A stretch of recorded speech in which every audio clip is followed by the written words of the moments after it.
Всем здравствуйте, привитание, сябры, приветствую, bonjour, ni hao, hola, hello and welcome. Меня зовут Александра, я нахожусь в Ванкувере, в Канаде, и являюсь представителем нового независимого штаба Канады. Всем привет, меня видно. 2020 год действительно стал очень интересным как для истории всего мира, так и для истории нашей страны. Для Беларуси и нашей диаспоры он стал годом объединения. В данном случае не благодаря, а, к сожалению, вопреки событиям, произошедшим этим летом. Сначала люди объединились для предвыборной кампании своих кандидатов, потом объединились 3 штаба во имя света, и после выборов объединилась вся страна. А последние 2 месяца белорусы всего мира смогли найти друг друга. И в этой секции мы познакомимся с белорусами зарубежья и белорусскими диаспорами со всего мира, от самых старых, существующих на данный момент организаций до новых молодых объединений. Мы обменяемся опытом самоорганизации от города к штату, к стране, к региону и к миру. В нашем сегодняшнем разговоре по поводу объединения принимают участие замечательные люди, многих из которых я уже успела узнать лично. У нас здесь присутствует Алена Леонченко, старшыня згуртавання беларусаў Канады, Belarusian Canadian Alliance, одна из самых старых организаций на сегодняшний момент существующих белорусских диаспор. У нас здесь на линии Надея Нортон, лидер суполки белорусов Сан-Франциско и Бэй-Эрии, Калифорнии, организатор акций солидарности и культурных проектов, магистр истории и этнолог и сябра рады громадской компании Buy Help. Также у нас присутствует здесь Евгения, которая представляет диаспору Финляндии и с удовольствием нам расскажет про новый скандинавский блок, состоящий из Дании, Норвегии, Финляндии и Швеции, как они объединились. Ну и на базе мирового объединения Артем, которого вы уже видели, Артем Ледовский, секретарь объединения белорусы зарубежья, находящийся в Австралии. Он нам расскажет про то, как объединились мы по всему миру. Так что давайте, наверное, начнем с Алены. Згуртавання беларусаў Канады – одна из самых старых организаций в современной Беларуси. Алена, тебе слово. Пожалуйста, расскажи нам подробнее. Спасибо. Добрый день. Вітаю всіх удзельнікаў і арганізатараў кангрэсу. Для мяне вялікі гонар сёння тут быць і выступаць. Меня зовут Алена Лявонченко, я живу в Канаде с 2008 года и являюсь старшынёй згуртавання беларусаў Канады с 2017 года. Згуртавання беларусаў Канады было заснаванае ў 1948 годзе. У 2018 годзе мы адзначылі 70-годдзе, і з гэтай нагоды да нас завіталі журналісты Белсату. Вы можете познакомиться ближе с сябрамі ЗБК и с нашими проектами, калі зайдете на сторонку передачи «Белорусский свет», это на сайте Белсата.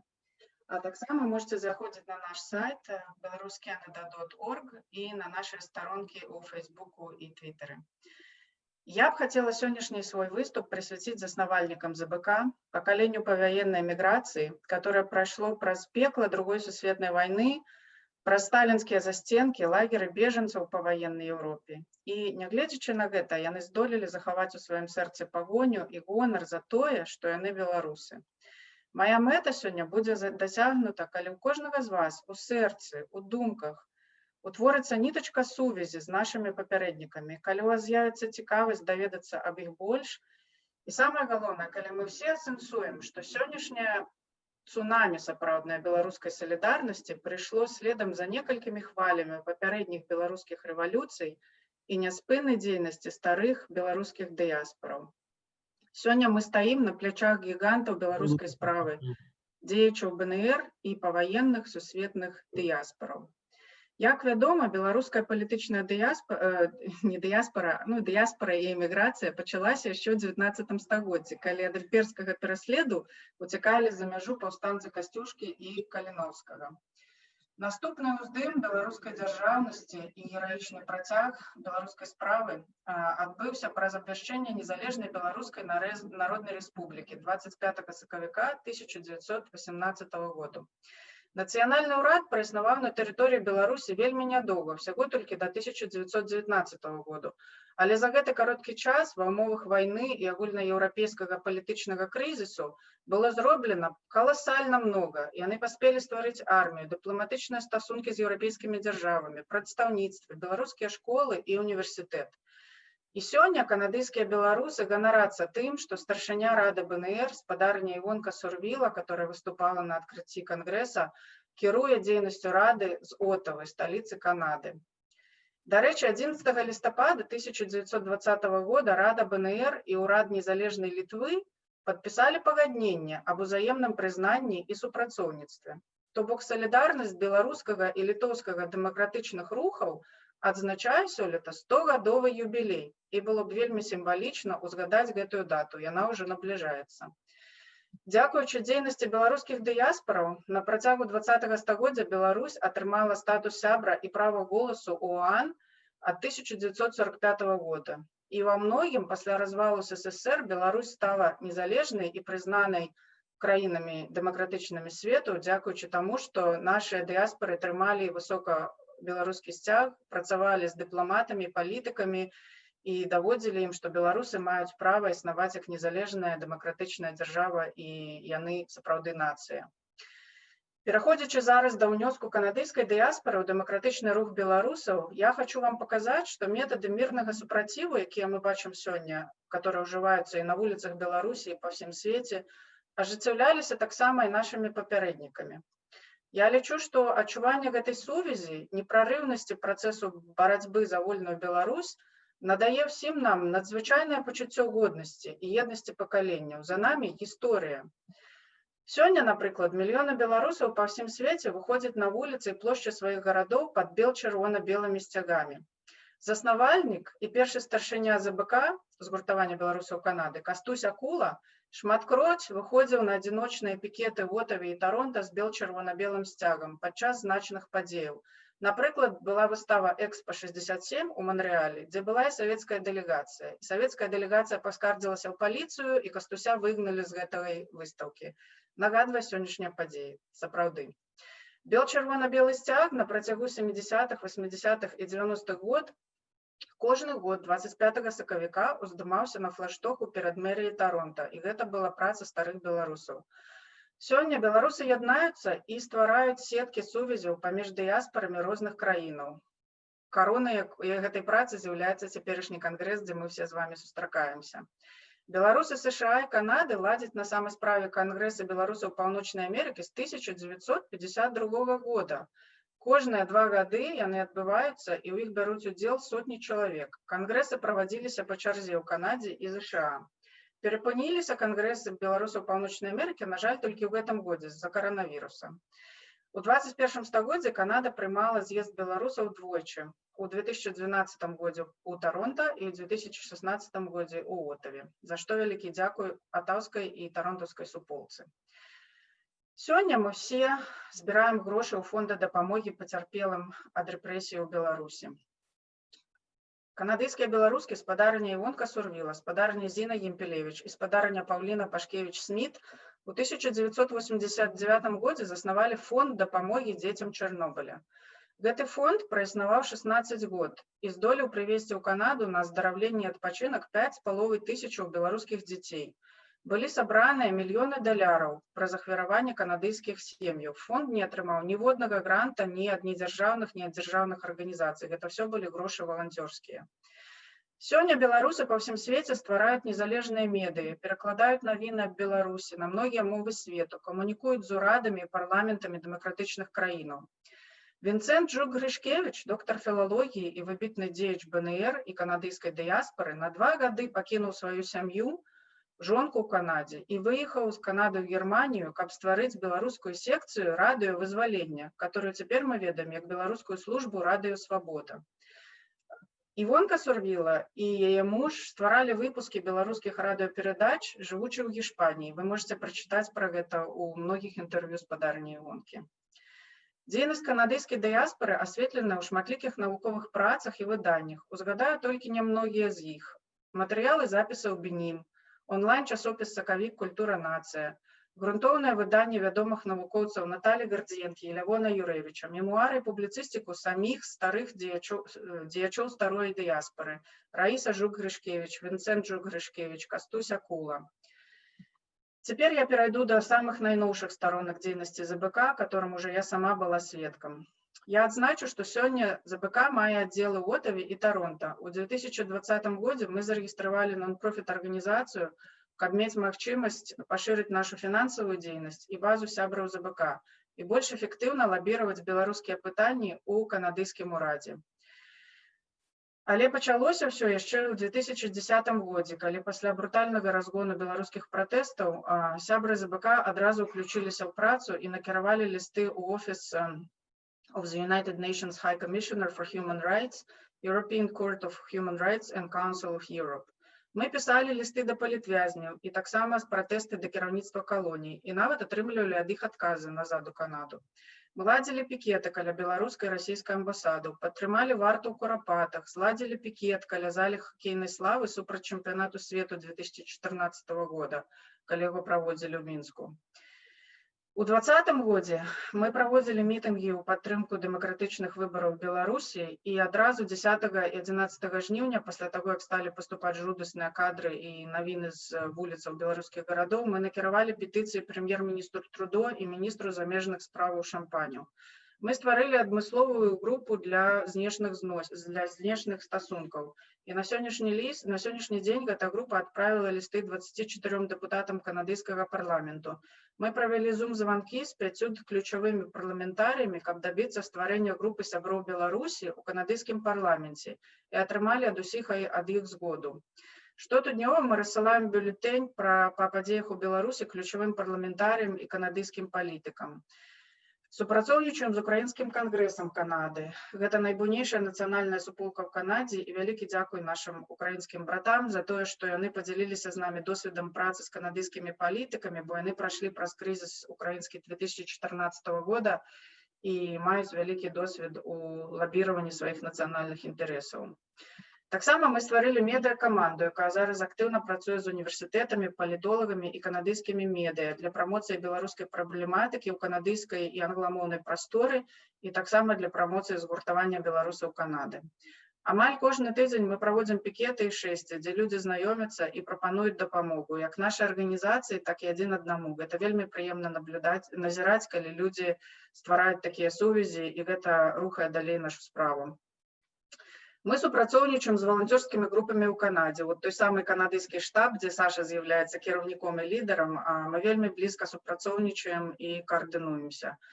Таксама мы супрацоўнічаем з ініцыятыўнай групай Беларусы замежжа, кантактуем з беларускімі ініцыятыўнымі групамі ў Еўропе і ЗША. Гэта шмат робіцца праз персанальныя стасункі. Аказваецца, што у нас шмат кантактаў і все беларусы звязаныя праз аднаго-двух знаёмых. Гэта проста цудоўна, як можна хутка знайсці людзей. Напрыканцы свайго выступлення я запрашаю вас звязвацца са згуртаваннем беларусам Канады праз наш сайт belaruscanada.org, праз наш Facebook і таксама нашыя кантакты ёсць у арганізатараў кангрэса. Мы яднаемся і разам пераможам. Жыве Беларусь! Вялікі дзякуй, Алена. Очень прекрасная презентация, очень много исторических фактов. Я вот честно скажу, даже, наверное, до этого лета я не знала столько ни про диаспору, ни про историю отношений диаспоры и организаций згуртования белорусов Канады, хотя нахожусь в Канаде уже почти 13 лет. У нас здесь на связи также присутствует западное побережье США, Надея Нортон, лидер суполки белорусов Сан-Франциско и Бэй-Эри. И я попрошу, пожалуйста, Надежду подключиться, и давайте узнаем поподробнее, что же у нас происходит в IT-центре мира. Вітаю, шановне господарство, шановні глядачі, удзельнікі кангрэсу і, конечно, шановныя арганізатары. Хочу выказаць падзяку за магчымасць удзельнічаць у гэтым кангрэсе. І таксама хочу падзякаваць усім беларусам і Сан-Францыска, з Бэйэрыі, прывітанне, які падтрымалі мой намер выступіць і, спадзяюся, годна прэзентаваць нашу суполку. Таксама вельмі прыемна ўзяць слова адразу пасля спадарні Алены з Канады, вось, якая і, скажем, такую я адчуваю пэўную сувязь пакаленняў, вось, ад такой старой дыяспары, якую я маю неверагодную павагу, якраз такі у такі каліфарнійскія рэаліі, дзе якраз такі наша суполка беларуская даволі маладая, адносна канадскай, яна была створана ў 2008 годзе такой цудоўнай дзяўчынай беларускай Лянай Бурсавай. Ляна, прывітанне. Вось. І на пачатку гэта ўсё пачыналася з некалькіх чалавек, яны збіраліся на беларускія святы, каляды і купаллі. Вось. І ў 2015 годзе я далучылася да супрацы, стала адміністратарам нашай суполкі на Фейсбуку. Вось, і мы ладзілі шэраг розных мерапрыемстваў культурніцкага кшталту, гэта канцэрты, святкаванне Беларускай Народнай Рэспублікі угодкаў і гэтак далей. Вось. І у нас збіралася, скажем так, напэўна, на самы вялікі было дзесьці каля 100 чалавек, гэта адбылося некалькі год таму. Вось. І ў гэтым годзе наша суполка таксама адсвяткавала упершыню напэўна, на заходнім узбярэжжы такое гуканне вясны. Мы гэта зрабілі ў Сан-Францыска. Вось. І далей хацелі святкаваць чарговыя угодкі БНР, вось, але здарылася сусветная пандэмія. І, канешне, было вельмі сумна, але, канешне, ніхто не чакаў, як па ўсяму свету ў сакавіку, што нас чакае наперадзе. Вось. А наперадзе нас чакала проста неверагодныя падзеі, якія ў Сан-Францыска выдзеліліся, калі пачалі брутальна затрымліваць некаторых удзельнікаў штаба Ціханаўскай, і быў арыштаваны спадар Бабарыка, дзве цудоўныя дзяўчыны з беларускі тут у Сан-Францыска, гэта Крысціна Рудзінская і Святлана Хілько. Вось, яны проста не маглі вытрымаць, і яны проста зрабілі такі івент у Фейсбуку, і за суткі мы там глядзелі проста неверагодную актыўнасць, я потым да іх далучылася, і у нас на першай палітычнай акцыі ў Сан-Францыска было 150 чалавек, гэта была першая акцыя 26 чэрвеня. Вось. Ужо на наступныя акцыі пачало прыходзіць па 250 чалавек, вось, і самая велізарная акцыя, я так разумею, што падчас падзеяў летніх у Беларусі і тут у Штатах, яна адбылася 15 жніўня пасля брутальных падзеяў у Менску і на Беларусі, і ў Сан-Францыска набралося 500 чалавек. Гэта было проста штосьці неверагоднае. Цудоўныя дзяўчыны сшылі літаральна за 7 гадзінаў сцяг, які сягаў 30 метраў, і над Сан-Францыска, над Каліфорніяй залунаў наш сцяг бела-чырвона-белы. І гэта проста, я думаю, што перарадзіла нас, беларусаў, па-першае, абудзіла, але мы сапраўды адчулі вось гэта самае неверагоднае адчуванне, калі ты нібыта знаходзішся за сотні тысячы кіламетраў ад краіны, але яна тут у цябе прысутнічае. То есть мы зрабілі сваю Беларусь пасярод Сан-Францыска, пасярод Каліфорніі.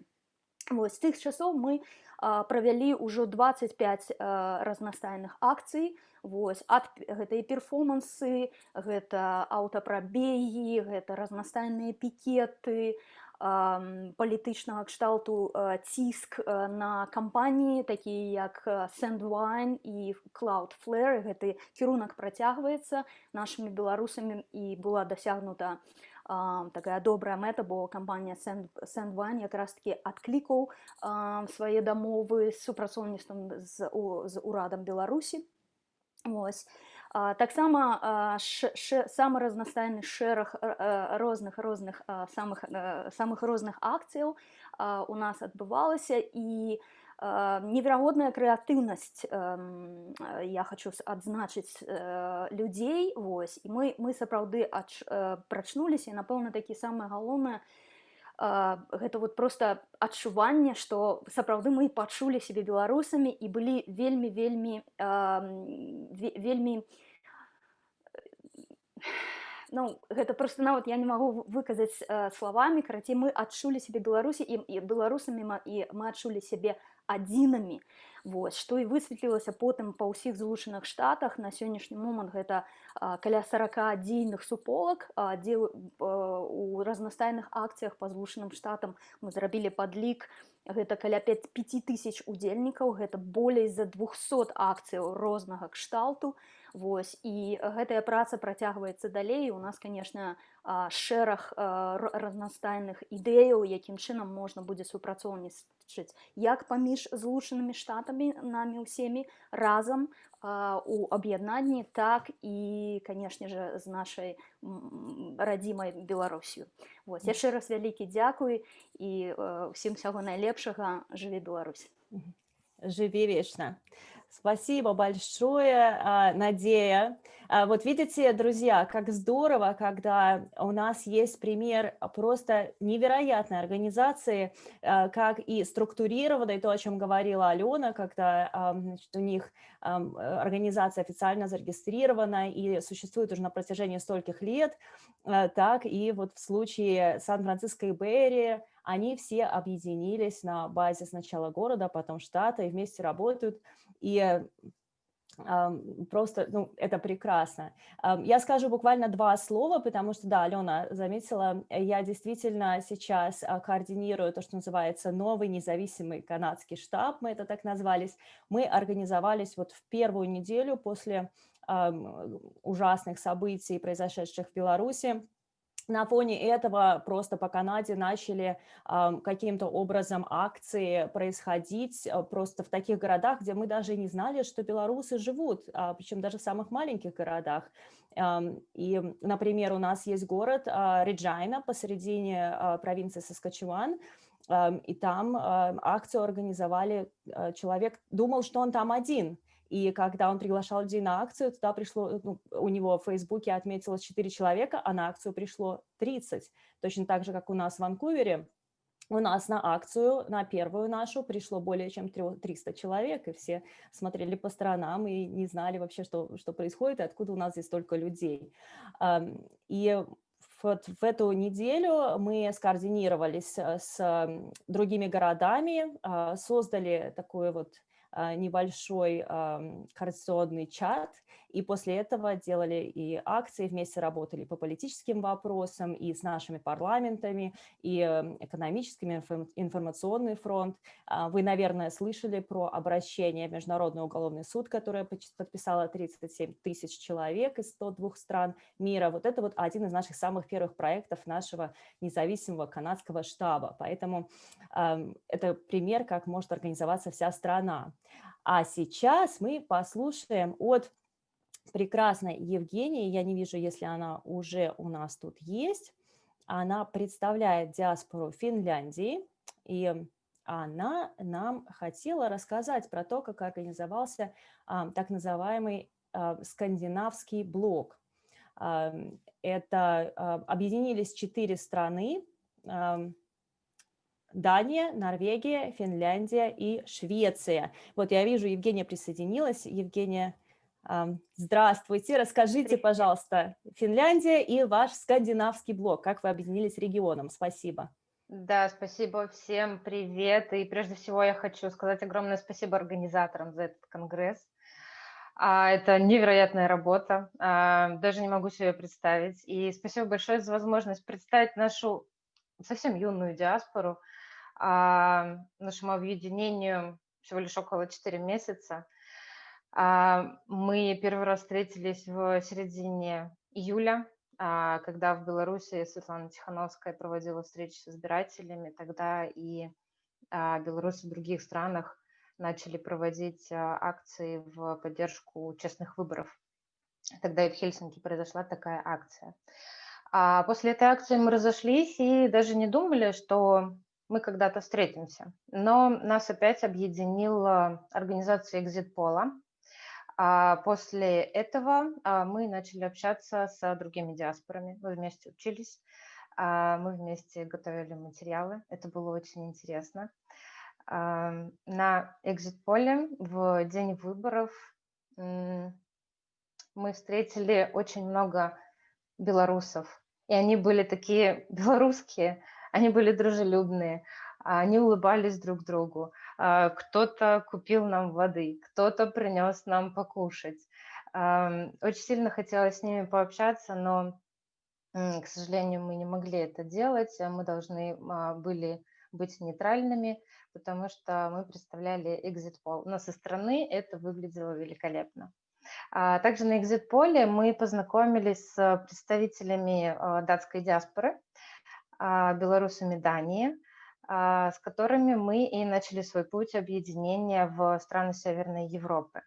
Но после экзит-пола, к сожалению, мы на некоторое время расстались с белорусами Дании, потому что тогда начались печальные события. Мы все находились в хаосе.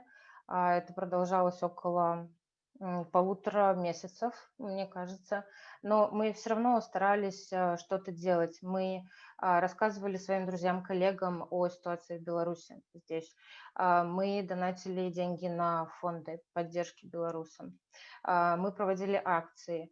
Мы общались со СМИ. Мы пытались что-то постоянно делать, но в итоге примерно месяца 1,5 назад мы все-таки собрали силами, организовались. У нас собралась небольшая команда активных, желающих улучшить Беларусь, помочь абсолютно всем людей. И мы снова объединились с белорусами Дании. Объединились мы по вопросу посольства. Мы до сих пор надеемся на то, что посол Беларуси в Финляндии выйдет с нами на открытый, честный диалог. В Дании нет посольства Беларуси, поэтому мы вместе общаемся и готовимся к диалогу с послом. Не прекращаем это делать. А после этого мы очень быстро организовали с Швецией и Норвегией. Лично я называю диаспору Швеции нашим старшим братом, потому что там диаспора уже давно стоит на ногах, они уже много чего знают, они много проводили всяких акций, и они нам очень сильно помогали. Например, они нам рассказали опыт о том, как они долго меняли название Беларуси из Белой России в Беларусь. Также они нам подсказали, как мы можем зарегистрировать общество, для чего это общество нам нужно будет. На данный момент я знаю, что Дания уже зарегистрировала общество белорусов. Мы только успели подать документы, но мы уже ожидаем на протяжении 2 недель результата. Очень сильно ждем, потому что в дальнейшем это нам поможет общаться как и с государственными организациями Финляндии, так и с политиками. Это будет намного лучше звучать, чем «Привет, я Женя, я из Беларуси, послушайте меня, пожалуйста». Мы не прекращаем общаться со СМИ, мы не прекращаем общаться с другими диаспорами, с которыми мы познакомились во время экзит-пола, с которыми мы знакомимся и по сей день. Диаспоры добавляются, и просто оказывается, что белорусы на самом деле находятся во всем мире. И это просто вау. И все белорусы реально объединяются, у них одна идея. Что мы делаем сейчас? Мы сейчас активно проводим брейншторм по поводу разработки программ помощи студентам. Очень сильно хочется понять, структурировать, что мы можем сделать, чем мы можем помочь студентам, так как наши правила и законы наших стран Северной Европы схожи, то мы всегда друг другу подсказываем в чем-то, спрашиваем совета. И здесь мы тоже решили объединиться и попробовать общими усилиями разработать эти программы. Мы собираем истории забастовок местных рабочих. для того, чтобы рассказывать это нашим героям. Мы активно участвуем в акциях, которые происходят из общества белорусов зарубежья. Также мы подхватываем наши внутренние акции, делимся с ребятами из Северной Европы, постоянно общаемся, постоянно на созвонах мы находимся, и в любой момент каждый представитель диаспоры может выкинуть, возможно, даже глупую идею, но эта идея может потом стать очень хорошим проектом. Я думаю, у меня все. Спасибо огромное, спасибо, очень замечательно. У нас, кстати, к вам здесь появились немножечко вопросов, а именно вот как бы во всех практически наших странах были экзит-полы, да? Скажите, вот в Дании или в Дании, Финляндии, в Швеции, в Норвегии, из того, что вы знаете, какой у нас был результат? Я, к сожалению, цифры не помню, но, к большому сожалению, фальсификация была. У нас разошлись голоса.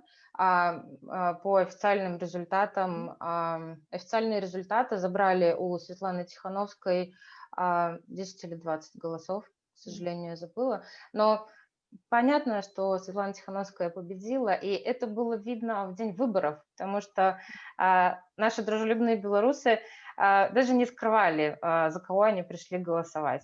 Они говорили, ну, вы же все понимаете, я Да, ничего не буду понимаю. скрывать. Да, я понимаю. Да, кстати, вот прекрасная возможность объявить на весь мир, что в Оттаве по результатам Канады у нас было 92% официальный результат за Светлану. Спасибо еще раз за ваше представление. Никуда не расходитесь, потому что будут еще вопросы из зала. Но прежде чем мы перейдем к вопросам, я хочу все-таки дать слово нашему замечательному Артему Ледовски, кто собрал нас всех здесь. И почему я вспомнила и задала вопрос про Exit Poll, потому что Артем как раз-таки занимался организацией Exit Poll, и на базе него произошло такое чудесное объединение. Артем, тебе слово, пожалуйста. Про белорусы зарубежья. Наша история, наверное, австралийской диаспоры с белорусами зарубежья началась где-то ориентировочно в июне месяце этого года. Мы все следили за новостями из Беларуси и, естественно, переживали, встречались с небольшими группами, обсуждали. И все это началось очень так, с частных инициатив, то есть там давай что-нибудь сделаем по этому поводу, давай что-нибудь организуем, давайте, ребята, соберемся с бело-красно-белыми флагами, значит, сделаем барбекю, попьем пиво и заодно покажем наше единство. И вот с таких акций началось наше участие. И где-то ближе к июлю месяцу мы начали обсуждать такую тему, как нам защитить свои голоса от того, чтобы их потенциально кто-нибудь не украл. И логика здесь очень была проста. Раньше в Австралии было дипломатическое представительство и в Канберре, и как бы там мы не голосовали, но теоретически была возможность проголосовать. Но потом посольство закрыли в 2018 году, и у нас никакого дипломатического представительства вообще не осталось. И мы как-то так представили, что, наверное, будет очень просто ненадлежащим образом воспользоваться нашими голосами, учитывая, что мы стояли на регистрации в консульстве, и нас, в принципе, так можно сказать, знают или там посчитали по головам. Проголосовать у нас нет никакой возможности, потому что Австралия в то время была закрыта, границы были закрыты, выехать было просто некуда. И мы начали обсуждать, а как защитить наши голоса. И вот тогда начали появляться идеи. Что сделать? Давайте позвоним в консульство, давайте скажем, что мы обязательно будем голосовать. И они там, скажем, будут ждать нас до последнего момента, и, соответственно, наш голос никуда не пропадет. Или наоборот. давайте позвоним в консульство и скажем, что мы не будем голосовать, и потом как-нибудь на уровне территориальной избирательной комиссии, а все посольства относятся к территориальной избирательной комиссии Ленинского района города Минска, проверим, не проголосовал ли кто-нибудь за нас. И звездной идеей было, а почему бы нам не провести экзит-пол? Ну как мы проведем экзит-пол? То есть у нас там никакого дипломатического представительства нет, соответственно, и не будет избирательного участка. И тогда мы как-то так вот через знакомых, через там, друзей услышали, что, оказывается, точно такие же инициативы есть по всему миру. И устанавливая контакты, вот буквально, там, я знаю там, одного, он знает там, второго, там, мы собрались на первый Zoom-звонок, и когда вот включили этот Zoom-звонок, это было совершенно такое шокирующее впечатление, обнаружилось, что, оказывается, нас там было около 40 человек. Представляете, 40 человек со всего земного шара подумали о том, что неплохо было бы провести экзит-пол для того, чтобы проконтролировать, чтобы наши голоса никто там не украл, и чтобы избирательный процесс прошел надлежащим образом. И взяли вот и сами организовались, и сами встретились. Никто не заставлял. Провели мы первый Zoom-звонок, и нам очень сильно повезло с самого начала, потому что с нами был Миша Рубин. Он политик с очень большим опытом из Германии и участник белорусской диаспоры во Франкфурте. И он замечательно провел совершенно вот эту первую встречу, очень грамотно модерировал, давал правильное там, время высказаться. И вот эти вот идеи, которые появлялись во время этого Zoom-звонка, они легли в основу идеи всего проекта по проведению экзит-пола во всем мире. Ну и, собственно, все. Наша часть была, наша, имеется в виду, австралийская часть была в том, чтобы взять на себя, назову таким смелым словом, разработку методологии. И где-то примерно за, наверное, 3-4 дня мы описали полностью весь документ, то есть там, методичка, каким образом проводить экзит-пол. Я раньше никогда экзит-полами не занимался, поэтому для того, чтобы это сделать, я просто прочитал книжку и описал это как методологию, создал первые формы, и после этого это все начало обрастать маленькими вкраплениями со стороны всех остальных людей, которые в этом проекте участвовали. Там кто-то сделал еще одну форму, кто-то разработал логотип экзит-пола, там кто-то там добавил какие-то еще там дополнительные документы, кто-то подготовил там пресс-релиз. И через буквально, наверное, неделю у нас уже полностью вся документация, вот такая расширенная, с этими формами, методическими материалами, была для всех тех, кто хотел бы присоединиться к вот нашей инициативе и поучаствовать в этом глобальном экзит-поле на президентских выборах 2020 года. Что произошло дальше? Наше количество, наше число вот волонтеров стало увеличиваться, нас становилось все больше и больше. И в результате, когда мы подошли к этому магическому дню 9 августа, еще в течение первой недели голосования добавлялись диаспоры, которые говорят: ой, слушайте, мы там не успели в начале, мы сейчас присоединимся, скажите, что нам делать дальше. И, значит, 9 августа у нас было 27 городов, 23 страны, и мы начали проводить экзит-пол, провели его, и я думаю, что остальные события вам известны. Мы закончили 10 числа, получили результаты, убедились в том, что Тихановская победила совершенно ошеломляющим результатом 86% с копейками. И наш шок был в том, что 10 числа мы посмотрели на новости и увидели, что, оказывается, новости, судя по всему, проплаченные, показали, что победил Лукашенко. И мы такие: как? Такой был когнитивный диссонанс, то есть смотришь одно, смотришь там базу данных с расчетами, там совершенно другое. Мы засучили рукава и начали работать со средствами массовой информации для того, чтобы рассказать всему миру, что это не так, что Лукашенко проиграла, Тихановская победила. Вот, и должен сказать, что нам, наверное, удалось, мы за 2 дня практически поменяли эту повестку полностью. Да, Вот так. Замечательно, спасибо, Артем. Да, от себя добавлю, что да, я тоже находилась в Оттаве во время голосования. Мы полетели из Ванкувера, и мы смотрели на все эти события в то время, как у нас еще шло голосование. То есть, когда это все развернулось, это было, конечно, скажем, впечатляюще. Но получилось так, что на базе вот этой вот группы экзит-полистов из 20 стран мира сейчас эта инициатива за последние несколько недель разрослась до сотен человек, и в данный момент у нас, наверное, около 50 стран, по крайней мере, вот наша... Саш, можно я тебя перебью на секунду конечно. буквально? Просто для того, чтобы мы с тобой были честны и со всеми, кто нас смотрит, и отдали, как бы дань уважения тем людям, которые организовались еще до нас. Дело в том, что организация, которая объединение диаспор началось задолго до того, как мы в принципе создали нашу инициативу Exit Poll.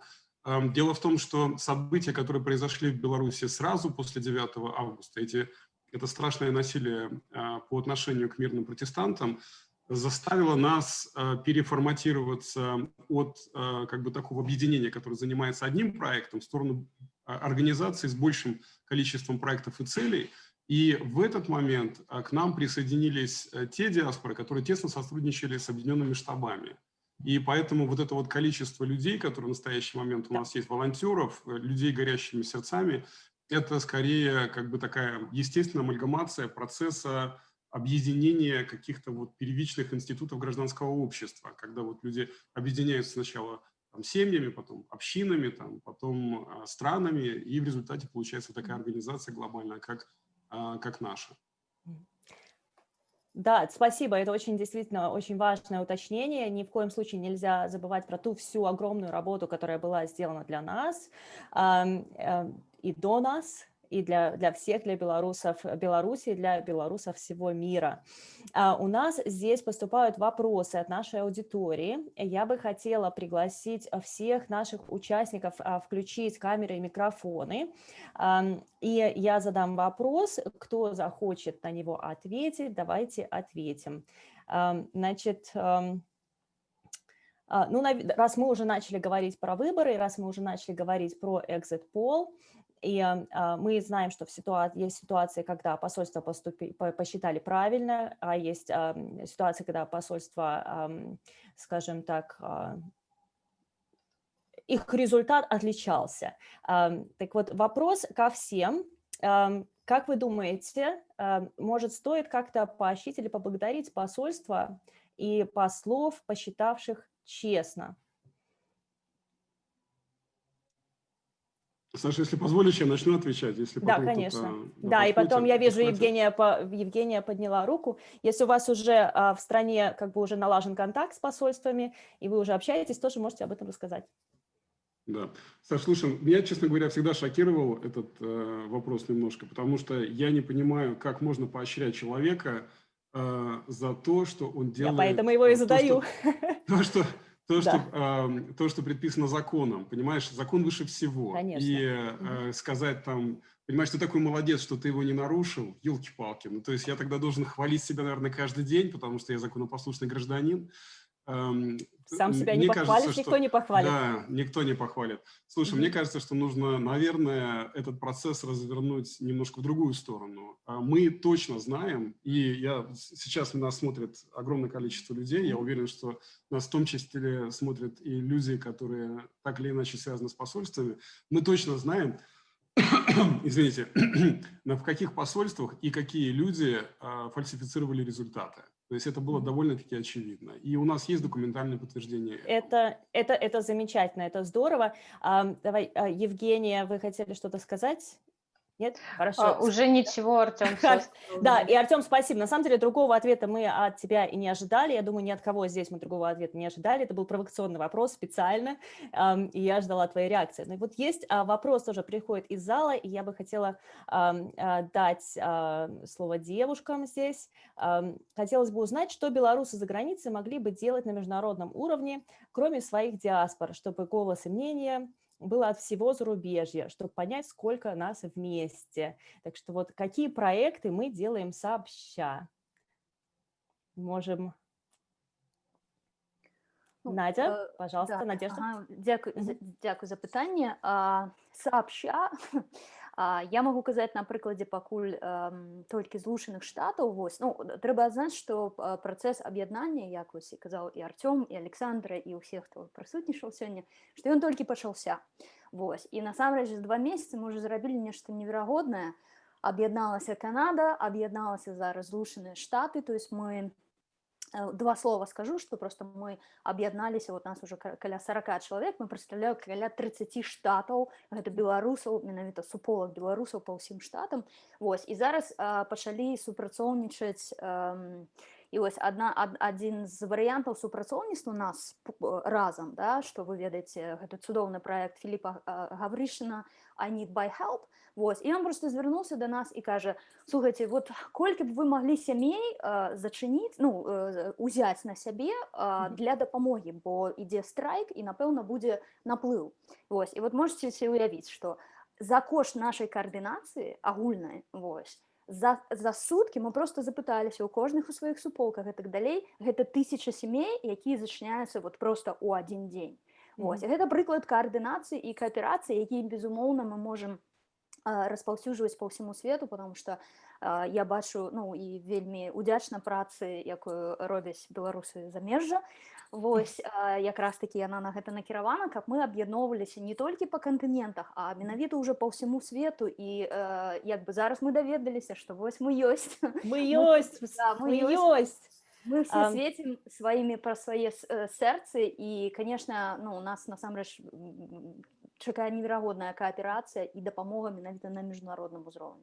Спасибо, Надея. Алена хотела взять слово? Так, я хотела додать, что каб нас было видно, что нас много, кожны з вас, хто на гэтым званку, хто задае гэтае пытанне, хто не абавязкова ўдзельнічае ў групах, у нейкіх арганізацыях, вот кожны з вас павінен кожны дзень памятаць, што ён беларус, і рабіць нейкія маленькія крокі. Насіце сцяг, насіце вышыванку, адзначайце нацыянальныя святы, подписывайтесь на беларускія сайты, выписывайте беларускія кніжкі, пішыце ў сваіх фейсбуках, блогах на беларускай мове, каб было видно, потому что вялікая праблема, што шмат хто з беларусаў да гэтага года, на жаль, сабе не асацыіравалі з нашай культурай, мовай, зліваліся з рускамоўнымі дыяспарамі, з украінскімі, просто станавіліся, размаўлялі і вліваліся ў культуру той краіны, куды яны выехалі. Я могу сказать на досведе украинской диаспоры, с которой я сябрую, хожу на их мероприемствия в Канаде. Тут такая з'ява, что есть люди, которые 3-е поколение уже выросли в Канаде, але их дети свободно размаўляют на украинской мове, ведают свои песни, носят национальные костюмы.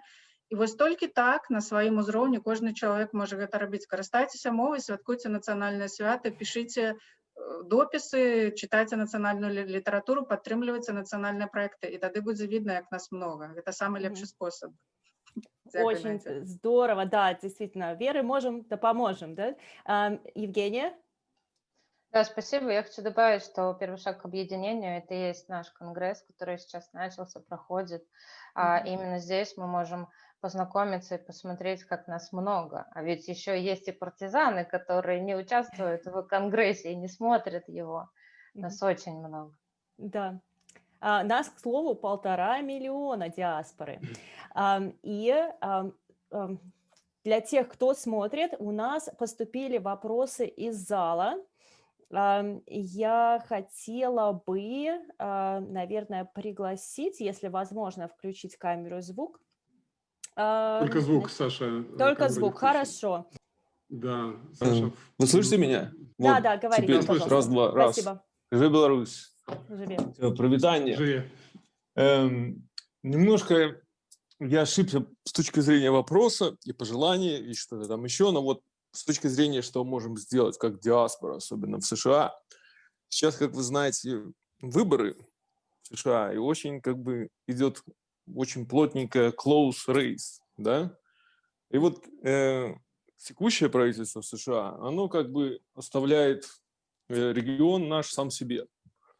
А вот соперничающая сторона, она хочет очень серьезно изменить эту политику и серьезно присматриваться к тому, что сейчас происходит. Были официальные заявления на этот счет. Поэтому граждане США обязательно сходите и проголосуйте. Вот. Это очень Это очень важно. Спасибо огромное. Да, Голосовать – это действительно очень важно. И как показали выборы в этом году в Беларуси, если бы мы проигнорировали выборы и не проголосовали, никто бы никогда не узнал. Спасибо вам огромное за комментарий. Я думаю, что все здесь у нас согласны. Мы уже подходим к концу нашей секции. Я хотела еще раз поблагодарить наших замечательных гостей, Алену из гуртования Белорусской Канады, Надею из Захода США. Спасибо, Евгения. Великий дякую. Спасибо, Артем. И я сейчас хотела еще небольшое отступление сделать по поводу очень важного момента. Нас, белорусов, за рубежом 1,5 миллиона, но ведь мы же не одни. Многие наши родители, бабушки, дедушки помнят систему объединения, которая очень хорошо работала в прошлом по городам, побратимам. Если вы не знаете, какой у вас город-побратим, обязательно узнайте. Потому что вот, например, даже у Бреста их 37. И нам на конгресс прилетела весточка из одного из таких городов. Господин Фолькин Янсен, представитель сообщества друзей Бреста, извините меня, немцы, если я сейчас неправильно произнесу, Freundeskreis, это сообщество представителей друзей Бреста из Германии. Это обычные люди, которые объединялись и которые помогают, значит, они объединяются по культурным каким-то интересам, по образовательным, здравоохранению. И вот их сообщество городов собрало для Брестской детской поликлиники около 500 тысяч евро, на которое было закуплено много современного медицинского оборудования. Так что мы вместе невероятная сила. Я хотела бы, если нам еще пока позволяет время, включить сообщение, которое нам прислал. Меня зовут Фолькер Янсен. Мгм. Я являюсь председателем Ассоциации друзей Бреста из Верхней Швабии, Германия. В конце августа наша ассоциация направила открытое письмо председателю горисполкома Бреста, депутатам Брестского городского совета, посольству Республики Беларусь и в Берлине, и в посольстве Федеративной Республики Германии в Минске. Полный текст письма был опубликован в онлайн-издании Брестской газеты 24 августа. Это письмо не потеряло своей актуальности, поэтому я процитирую некоторые отрывки из него. Уважаемый Александр Степанович, дамы и господа городского совета, от имени общественного объединения «Друзья Бреста» обращаемся к вам эти неспокойные дни, которые важны для будущего вашего города и всей Беларуси. В 1987 году, более 30 лет назад, мы принадлежали группе граждан из Верхней Швабии, которые, как народные дипломаты, в бывшем Советском Союзе искали город-побратим для наших городов и общин. Именно потому, что Брест не только является одним из наших партнеров среди многих, но и стал для нас городом-побратимом, именно в этом смысле слова побратимом, мы внимательно и с тревогой следим за событиями и особенно после президентских выборов. Мы убеждены, что политическая и социальная жизнь должна формироваться местным населением без вмешательства извне. Мы обращаемся к вам, избранному главе города и избранным представителям народа, сделать все, что в ваших силах для мирного урегулирования конфликтов. Нынешние протесты в Беларуси напоминают нас о собственной истории, понедельничным демонстрациями осенью 1989 года в ГДР предшествовали демонстрации против фальсификации на выборы в местные органы власти в мае 1989 года. В ГДР произошла мирная, бескровная смена власти, потому что благоразумные политики вместе с представителями гражданского общества предотвратили насильственные столкновения. Мы продлеваем и обновляем петиции, которыми кончилось наше письмо.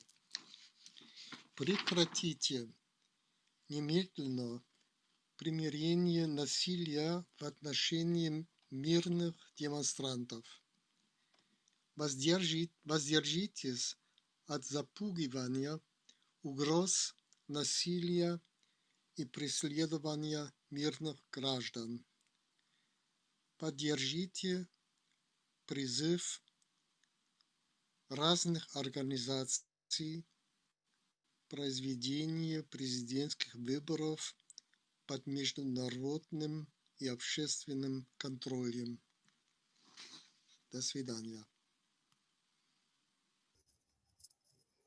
Спасибо огромное. Мне кажется, это замечательная идея по поводу городов-побратимов. И идея, она не новая, она была очень популярная в прошлые годы. Но мы думаем, что, ну, по крайней мере, я по своему примеру сужу, что в последнее время она очень сильно недооценена. То есть в последнее время очень мало внимания уделяется именно такой замечательной программе. И у нас в комментариях вы можете ответить на вопрос, который я вам сейчас задам. Это как вы считаете, стоит ли нам в новой Беларуси уделить гораздо больше внимания программе городов-побратимов, сотрудничества на культурном уровне образования, здравоохранения и так далее. А сейчас мы будем переходить к следующей секции.